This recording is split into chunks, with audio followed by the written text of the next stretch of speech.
Pemirsa, pengacara ex-Jampitsus Febri Adriansyah, Hotman Paris membantah beberapa tudingan terhadap kliennya. Mulai dari soal suap, kepemilikan uang dan emas yang disita polisi, hingga rumah di Sentul.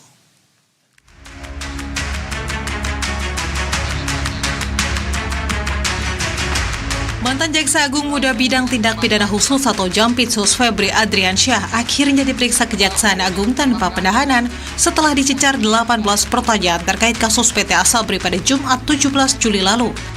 Dalam konferensi pers usai pemeriksaan, kuasa hukum Febri, Hotman Paris, menyebut satu persatu tuduhan ke kliennya salah alamat.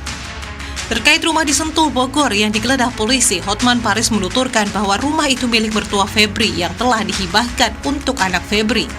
Kliennya diklaim hanya sesekali berkunjung ke rumah tersebut. Menurutnya rumah tersebut dikelola oleh Don Rito sejak 2022. Hotman juga menegaskan bahwa kliennya sama sekali tidak tahu menahu tentang brankas berisi uang valuta asing senilai sekitar 476 miliar rupiah dan 74 kg emas di rumah tersebut, maupun uang yang ditemukan di kafe di Klenco Pete sekitar 60 miliar rupiah. Sebelumnya, dalam konferensi pers pada 10 Juli lalu di Kejagung, Febri yang saat itu belum ditetapkan sebagai tersangka, mengakui bahwa rumah itu adalah rumahnya dan uang yang ditemukan sudah ada pemiliknya. Di rumah Sentul itu, sejak sampai tahun 2022, housekeeping-nya pun, ART-nya pun sudah bukan Pak Febri yang bayar, karena sudah waktu itu dipakai oleh sama lagi Don Ritno, ya, sudah dipakai dan dia juga berhak renovasi, ya. Jadi total nggak ada lagi penguasaan secara fisik. Demikian juga money changer juga dia tidak ada kaitan apapun. Jadi baik mengenai renovasi, kenapa ada tempat uang di resto maupun di Sentul, dia tidak tahu menahu. Karena contoh menyangkut rumah di Sentul itu kan kalau renovasi memang sejak tahun 2022 sudah dibawa pengelolaan dari Don Ritno, kliennya beliau, dan renovasi kecil-kecil di dalam kan ya tidak diketahui oleh Pak Febri, ya. Jadi semua terbantahkan. Dan mengenai keberadaan uang, ya, di dua tempat itu beliau tidak tahu.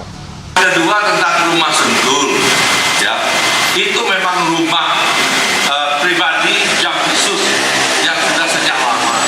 Itu bisa dilihat bagaimana proses kepemilikan sejak awal. Bagaimana ada uang yang ditemukan di rumah Sentul, itu ada yang punya. Ada kegiatannya, orang-orang kegiatan bisa ditanya, ya, ada bangunannya, bisa nanti dicek. Sementara tudingan Febri terlibat dalam dugaan korupsi pengadaan batubara yang menyebabkan pemadaman listrik di sejumlah wilayah di Indonesia, Hotman Paris mengatakan tudingan tersebut merupakan lelucon belaka. Lebih lanjut, ia mengatakan penetapan tersangka dan penggeledahan yang dialami klien yang melanggar hukum acara pidana karena dilakukan tanpa pemeriksaan saksi dan tidak sesuai prosedur. Tim Liputan, Berita 1.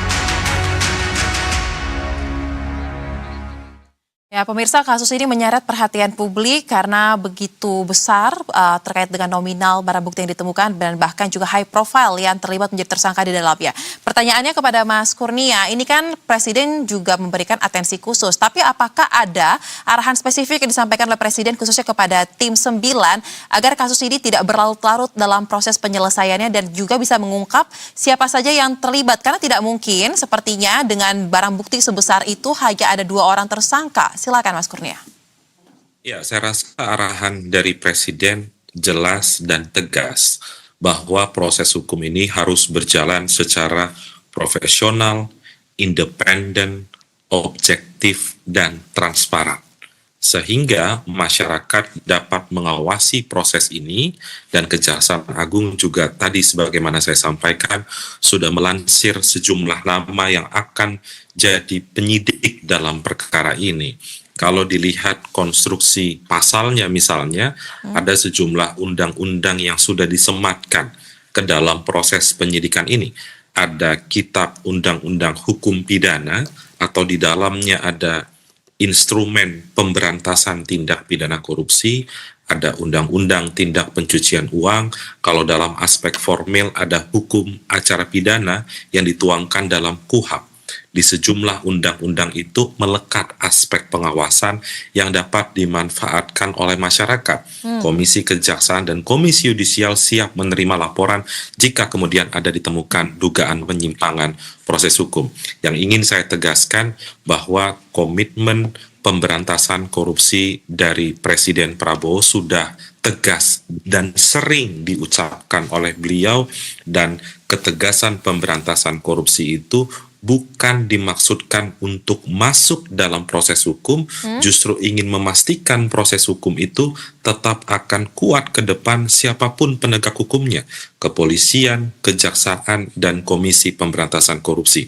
Tugas pemerintah adalah sebagai atasan administratif seluruh penegak hukum adalah menyajikan paket-paket undang-undang yang dapat digunakan oleh seluruh instansi penegak hukum agar pemberantasan korupsi dapat lebih maksimal, dapat lebih ditingkatkan. Baik. Tentu pengawasan, evaluasi tetap dilakukan. Saya kasih contoh satu, Mbak Sauza, dalam korupsi di Badan Gizi Nasional, apa yang dilakukan oleh pemerintah adalah belajar dari proses hukum di Kejaksaan Agung, merumuskan kebijakan-kebijakan perbaikan di internal BGN maupun penyelenggaraan makan bergizi gratis. Saya rasa itu langkah yang selalu dilakukan oleh pemerintah. Baik, satu mungkin Mas, karena Anda menyinggung soal pemerintah memastikan tidak ada intervensi. Nah, pertanyaannya di mana batas tipis yang dijaga pemerintah antara melakukan koordinasi dan intervensi? Kan sepertinya agak serupa tapi tidak sama. Dan indikator apa yang digunakan untuk memastikan penegakan hukumnya transparan dan juga objektif serta independen? Karena kalau misalnya sampai dengan sekarang belum ada perubahan ataupun progres yang signifikan sejak tim 9 dibentuk. Iya, saya rasa proses penyidikan itu sedang berlangsung. Misalnya ada pemeriksaan saksi, pemeriksaan tersangka. Alat ukurnya sederhana, Mbak Sauza. Alat ukurnya adalah keterpenuhan dua alat bukti yang disebut sebagai bukti permulaan yang cukup. Keterpenuhan dua alat bukti itu bukan lahir dari pemerintah. Keterpenuhan dua alat bukti itu lahir dari penyidik. Dan penyidik dapat secara merdeka, independen untuk menentukan bagaimana status hukum dari orang per orang maupun status hukum dari suatu peristiwa dugaan tindak pidana. Tugas pemerintah adalah sebagaimana saya sampaikan tadi, memastikan proses hukum ini berjalan objektif, transparan, profesional, dan independen. Demikian, Mbak Sauza. Baik, terima kasih Mas Kurnia untuk pendapat dan juga pernyataan yang disampaikan melalui juru bicara Bakom RI. Kami persilakan untuk dapat mengikuti agenda selanjutnya yang tidak bisa ditinggalkan. Nah, sekarang saya akan bergeser kepada Pak Susno. Pak Susno, indikatornya sederhana. Kalau kita simak tadi apa yang disampaikan oleh Mas Kurnia dari Bakom RI ya, bahwa dua alat bukti terpenuhi, maka penyidik ini sudah pasti akan bisa dengan bekerja dengan lebih transparan, objektif, dan juga independen tadi. Tapi pertanyaannya Pak, kalau menurut Anda, jika bisa jujur, dengan segitu banyaknya barang bukti yang sudah dilimpahkan serta dokumen, apakah masih ada kesulitan seharusnya yang dialami oleh tim penyidik 9 dalam mengungkap kasus ini, dan kira-kira di mana kesulitan itu jika memang ada? Kalau secara hukum kesulitannya tidak ada ya, karena standar sudah jelas dibuat di dalam hukum acara kita. Yang mungkin mengalami kesulitan, satu karena posisi yang bersangkutan adalah ordal dari Kejaksaan Agung dan punya posisi yang cukup tinggi. Yang kedua, apabila pelakunya bukan pemain tunggal, gitu, apakah ada ke samping atau ada ke bawah atau ada ke atas? Nah, ini akan menyulitkan. Yang ketiga, apabila ada intervensi. Nah, intervensi itu sudah tercium oleh publik tapi nggak bisa dibuktikan. Terciumnya apa? Dengan beralihnya penyidikan perkara ini dari kejaksaan, dari kepolisian, dari Kortas Tipikor Polri kepada kejaksaan. Mengapa ada kecurigaan publik? Ya, kecurigaan publik boleh saja kan kita bercuriga. Kita yakin bahwa baru 2 hari upaya paksa penggeledahan dan penyitaan dilakukan, mungkin membuat berita acaranya saja belum selesai. Mengidentifikasi barang bukti apakah dolar asli, rupiah asli, emas asli, itu belum selesai dilakukan. Karena barang bukti harus diidentifikasi, dolar ini asli apa enggak, Singapura dolar asli apa enggak, rupiah asli apa enggak, emas asli apa enggak. Kan belum 2 hari belum selesai gitu kan. Kemudian kasusnya bergeser ke kejaksaan. Apa iya langsung kedua ini bersepakat digeser? Kalau ini bersepakat berdua, mau gesernya tentu berdua ini kan ngerti hukum semua ya. Kepolisian, tim Kortas Tipikor paham, kejaksaan juga paham.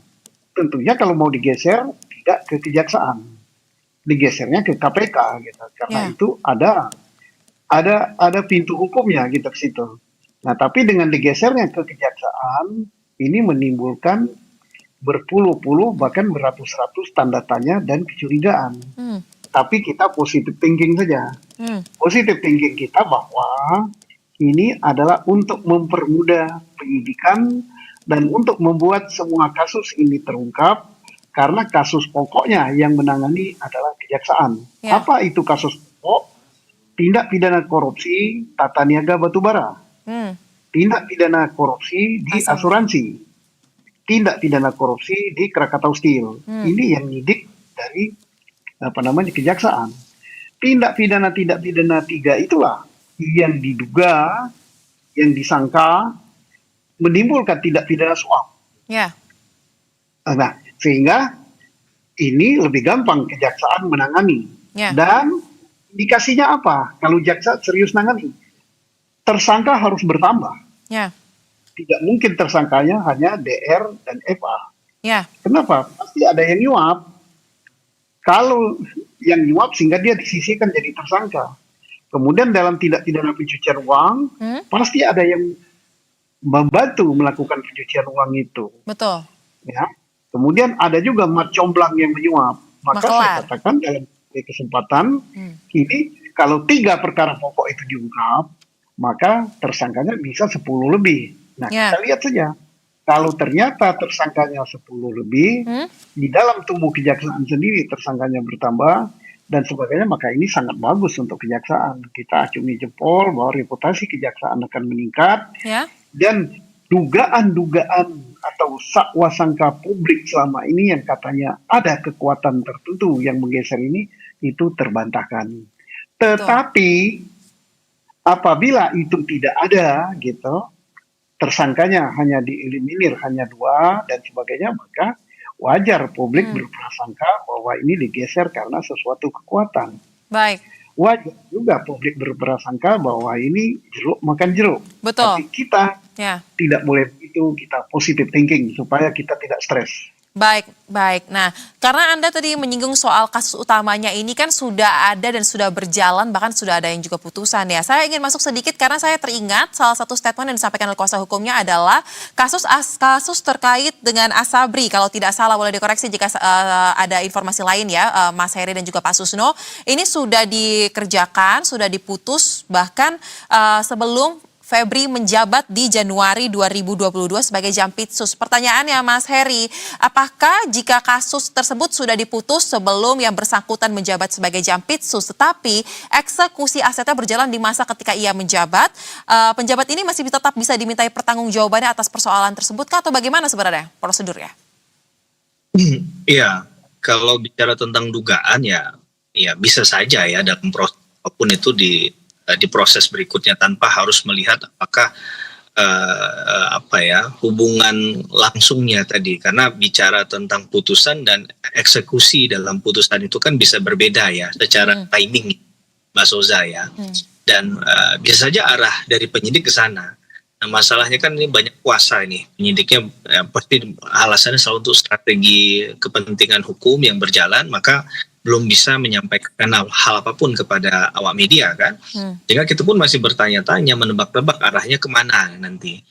Dan tentunya bagi Pak FA ini menjadi bisa memberikan logika berpikir, karena bicara pembuktian itu kan dibangun oleh logika yang benar gitu ya, logika akal sehat.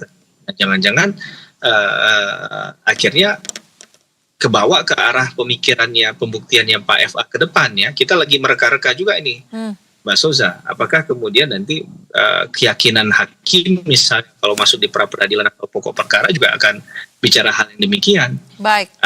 Jangan-jangan limpahan nanti juga kejaksaan melihatnya bahwa wah ini secara tempus deliktinya berbeda nih.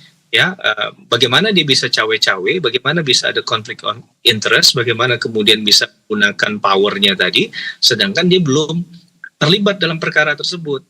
Tapi kalau di sisi yang lain, bisa saja melihat ini dari dua hal yang terpisah kan, karena banyak permainannya dalam tanda petik modus-modus operandi dalam penanganan tindak pidana oleh oknum aparat penegak hukum itu kan, misalnya salah satunya di masalah penguasaan barang bukti, ataupun dalam konteks tadi adalah eksekusi.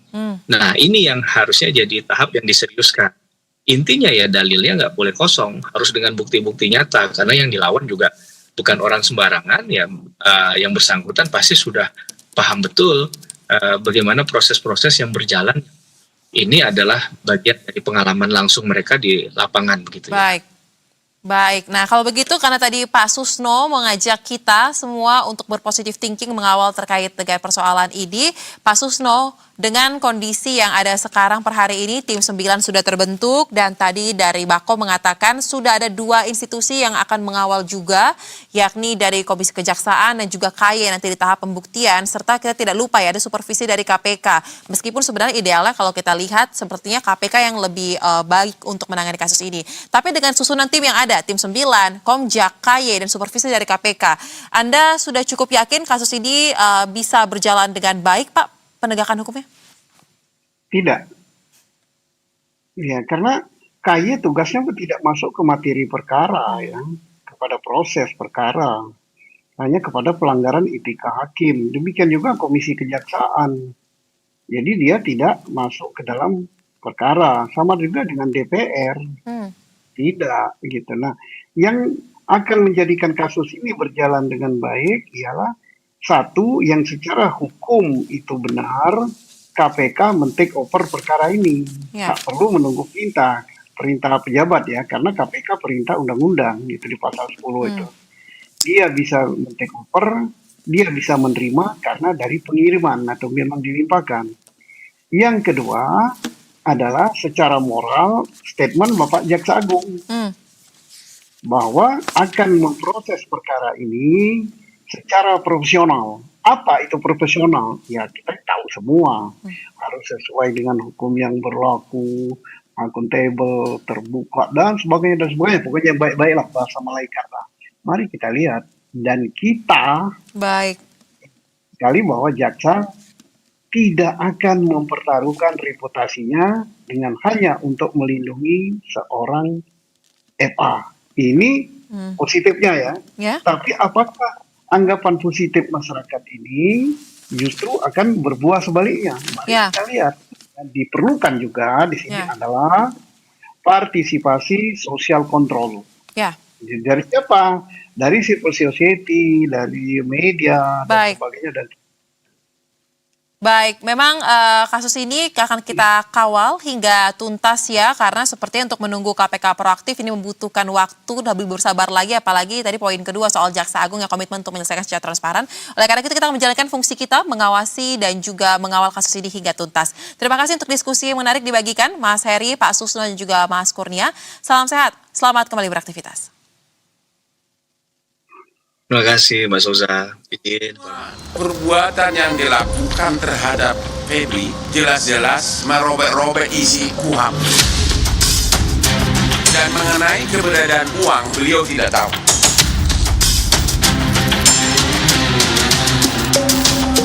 Bayangin orang yang kebanggaannya presiden tiba-tiba dikriminalisasi, bahkan tanpa pamit sama presiden.